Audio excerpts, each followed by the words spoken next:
નમસ્કાર મિત્રો, અમારી યુટ્યુબ ચેનલમાં આપનું હાર્દિક સ્વાગત છે। તો મિત્રો, આપણે આજે જાણીશું આ વિડીયોની અંદર કે શ્રીમદ ભગવદ્ ગીતાનો સંપૂર્ણ સાર વિશે આપણે જાણીશું। તો મિત્રો, અમારા વિડીયોમાં બન્યા રહેજો।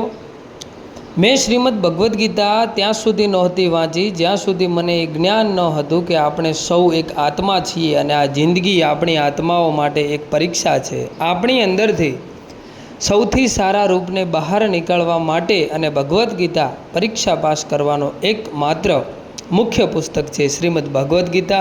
18 અધ્યાય છે અને તે સંસ્કૃત ભાષામાં પરમાત્મા દ્વારા આપવામાં આવેલી હતી, પરંતુ સમયની સાથે રોજબરોજ જિંદગીમાંથી સંસ્કૃત ભાષા નીકળી ગઈ અને આ જ્ઞાન મનુષ્યથી દૂર થતું ગયું। પરંતુ સમય જતાં શ્રીમદ ભગવદ્ ગીતાનું સાધારણ અક્ષરોમાં અનુવાદ કરવામાં આવ્યું અને એ જ કોશિશને આગળ વધારવા હું આજે ગીતાનો સાર લઈને આવ્યો છું। શ્રીમદ ભગવદ્ ગીતાનું સંપૂર્ણ જ્ઞાન પરમાત્માએ ભગવાન શ્રી કૃષ્ણ દ્વારા 5000 વર્ષ પહેલાં કુરુક્ષેત્રના મેદાનમાં અર્જુનને આપ્યું હતું। ત્યારે તે સમય હતો જ્યારે ધર્મનું વારંવાર ઉલ્લંઘન થતું, પરમાત્માનો ડર મનુષ્યમાંથી નીકળી ગયો હતો, ભાઈઓ ભાઈને મારતા હતા અને એટલું જ નહીં, એક પરિસભામાં એક પરિણીત મહિલાને અપમાનિત કરવામાં આવી અને પહેલાં મનુષ્યમાં જાતિ પૂર્ણ રૂપથી નીકળી કળિયુગમાં પ્રવેશ કરે તેને પહેલાં રણભૂમિમાં યુદ્ધના થોડા સમય પહેલાં ગીતા ભગવાન શ્રી કૃષ્ણએ મનુષ્યના કલ્યાણ માટે આપી છે, જેથી કોઈ એક મનુષ્ય માટે નહીં પરંતુ પૂરી મનુષ્ય જાતિ માટે છે, બધી જ આત્માઓ માટે છે। આ બધા જ પુસ્તકો પરમાત્માની બનાવેલી સૃષ્ટિ માટે તેમના કાયદાઓ માટે સમજાવે છે, જેને મનુષ્યના રૂપમાં હર હાલમાં પાલન કરવું પડશે, તેની રક્ષા કરવી પડશે અને આ જ કાયદા પ્રમાણે એક આત્માને સદી છોડ્યા પછી પારખવામાં આવશે અને આ પરીક્ષા પાસ કર્યા પછી હંમેશા માટે આત્માને જન્મ અને મૃત્યુથી મુક્તિ મળશે। પરમાત્મા ભગવદ્ ગીતામાં કહે છે કે હું જ બધાની શરૂઆત છું, હું જ બધાની પહેલાં પણ હતો અને બધું જ ખતમ થઈ ગયા પછી પણ રહીશ, બધા જ મારામાં છે અને હું બધામાં છું।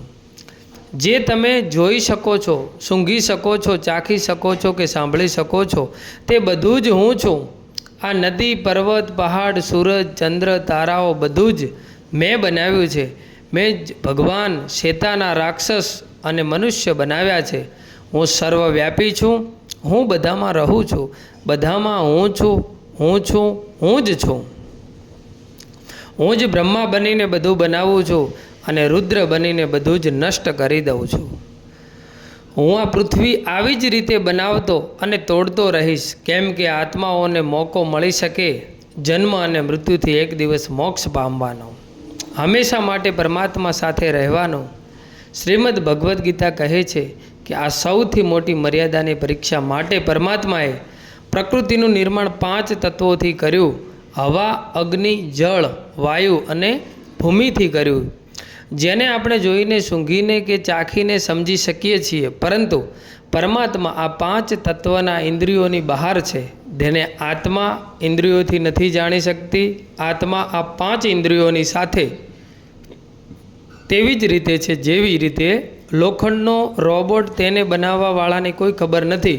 અર્જુનને પણ ભગવાનનું વિરાટ સ્વરૂપ જોવા માટે ભગવાને દર્શન આપ્યા હતા। ભગવદ્ ગીતા સમજાવે છે કે આત્મ અંજનમી છે, તેને કોઈ મારી નથી શકતું, કોઈ ડૂબાડી નથી શકતું, કોઈ કાપી નથી શકતું, પરંતુ આત્મા પરમાત્માની સાથે હંમેશા રહેવા માટે આ પરીક્ષારૂપી જીવનમાં બેસવું જ પડશે। આ પરીક્ષા માટે પરમાત્માથી જુદા થઈને આત્માને કોઈને કોઈ રૂપમાં આ પૃથ્વી પર જન્મ લેવો પડે છે અને 88 કરોડ યોની જીવ્યા અને ભોગવ્યા પછી આત્માએ મનુષ્યનું આત્માને શરીર અને દિમાગ મળે છે।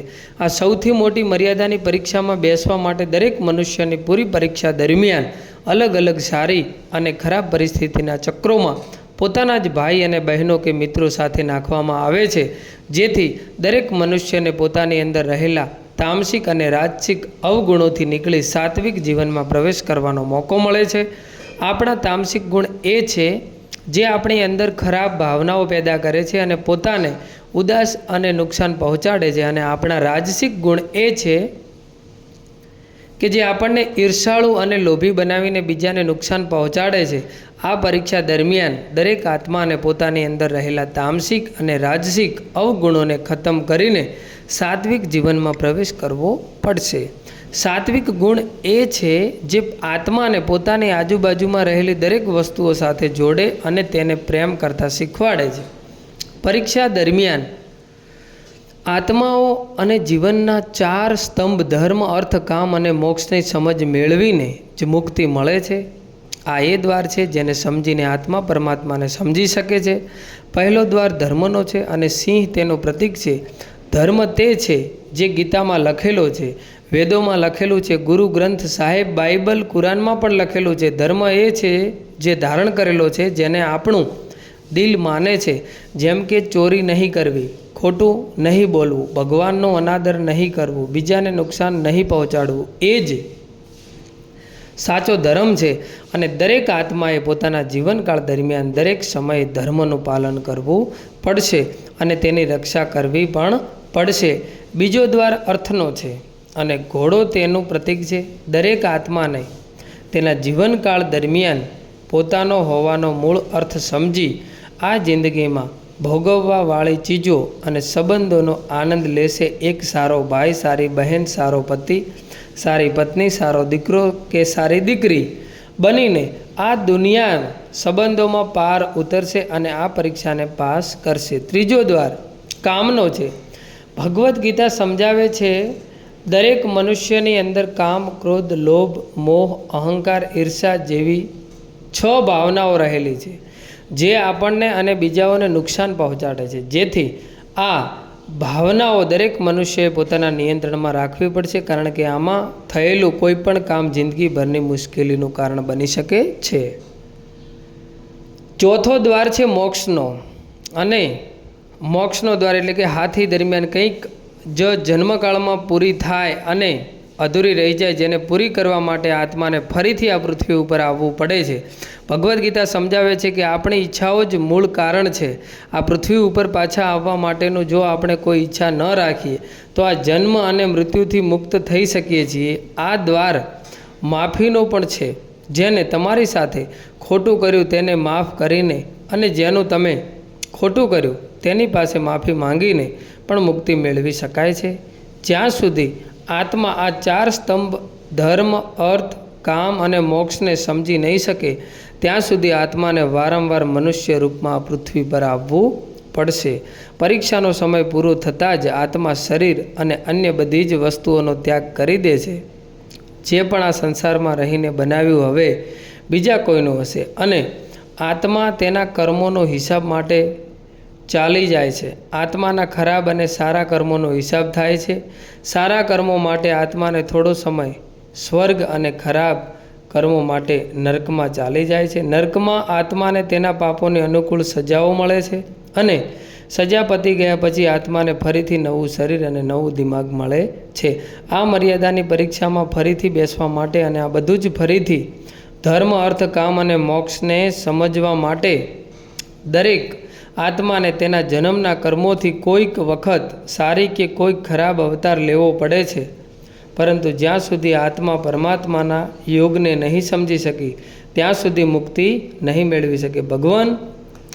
ભગવદ્ ગીતા સમજાવે છે કે મનુષ્ય પોતાના શરીર, દિમાગ અને દિલથી ભગવાનને મેળવી શકે છે. શરીર દ્વારા ભગવાનને મેળવવા તેને કર્મયોગ કહે છે, જે કર્મ પરમાત્માની ઈચ્છાથી થતા હોય છે અને બીજાના કલ્યાણ માટે હોય છે.